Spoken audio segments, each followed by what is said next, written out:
All right. Okay. Hi, everyone. Welcome to the Ask Dr. Lynn's Answer in 5 today.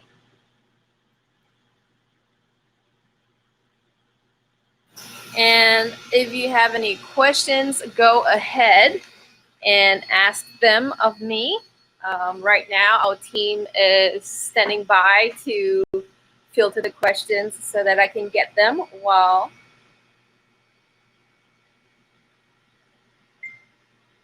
I'm answering questions today. Live encounter going. I'm out of the office and won't be checking messages. All right. So, LinkedIn, hello. Can you give me a thumbs up if you're here? Can you see this? All right. Good. Great. Thank you, Cindy. All right. Okay. So, I did answer last week on the 0.7% Calpro and 1.1% acetic acid.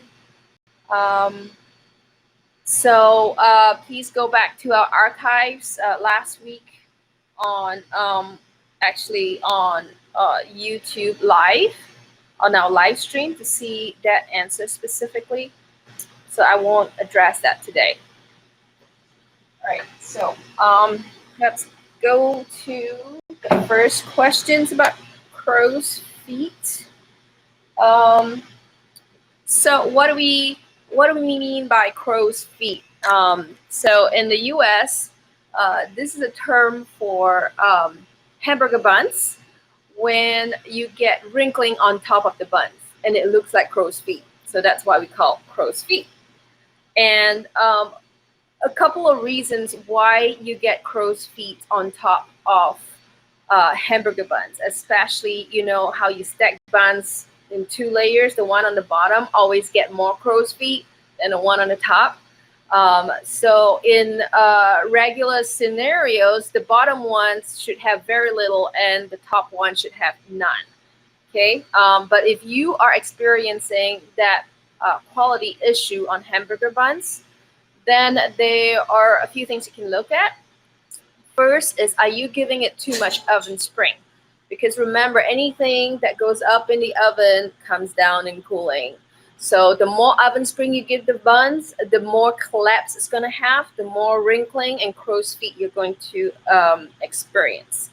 To prevent a lot of oven spring, you need to go to our thermal profiling page and look at yeast kill. If your yeast kill is so much more later in the process, say about 60%, closer to 60% of your baking process is where your yeast is being killed, then you're giving it too much oven spring. You want to bring it down to 50% or even down to 48, 49% of yeast kill.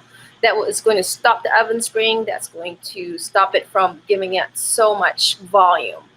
Really, hamburger buns, you shouldn't get any volume in the oven. You should get all the volume in the proofer. So give it a little more proof time and stop the yeast kill as soon as possible in the baking process.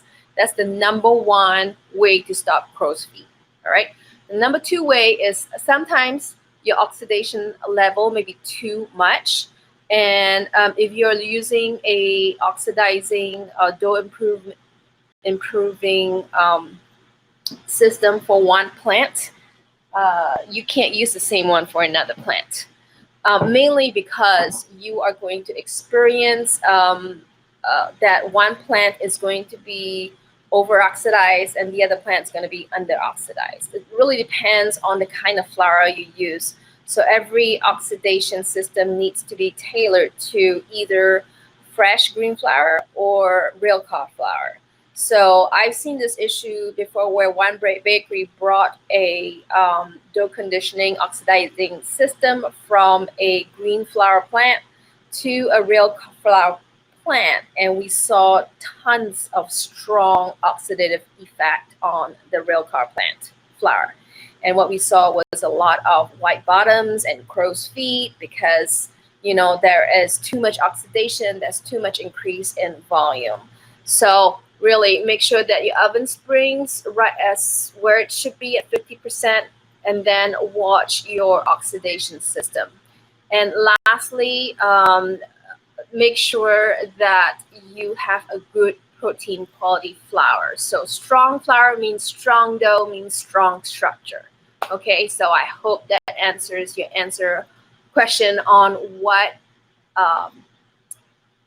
causes crow's feet or wrinkling on top of hamburger buns. Okay, so the next question is from our blast freezing page. How can you avoid condensation on finished decorated frozen cakes? All right, so one of the biggest issues and contributors to condensation is free water. All right, and a lot of cake producers out there don't understand that when you put the cake into a freezing system, the amount of free water in the frosting really matters to the quality of your frosting.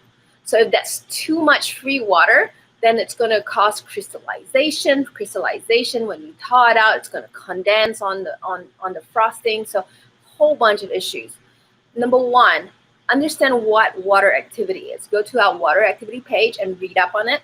Number two, reduce the water activity in your frosting. This can be done by hydrocolloids or modified starches, right? So you can't use a fresh system and freeze it and not expect any kind of damage with water migration and thawing, right? So if you want to freeze and extend the shelf life of frosting in frozen cakes, then you have to add hydrocolloids, gums, or modified starches. That's going to reduce your condensation and smudging on your frosting.